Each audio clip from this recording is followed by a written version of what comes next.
Or do you even What, need someone? okay, when you're picking somebody to give your money to, look at their track record, see whether their track record is longstanding, what it is. Make sure the fees they're charging are appropriate. Make sure they'll give you information on a timely basis. Make sure they don't have a reputation for fraudulent behavior. Make sure the organization is stable, people aren't coming and going all the time. Make sure the younger people who are doing a lot of the legwork are adequately compensated so they're not going to pick up and leave. Make sure the people you're investing with are putting a lot of their own money alongside you. And also make certain that you feel comfortable in what they're doing with the money.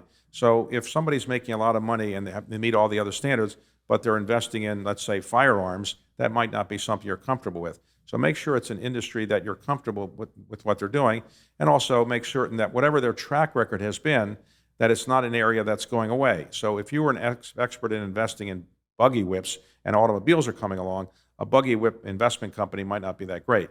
So you want to make sure that the all these standards are met. And if you meet these standards, you probably will do reasonably well in investing. How should someone who is 20 and starting out investing versus 30 versus 40 versus 50 be thinking about it differently?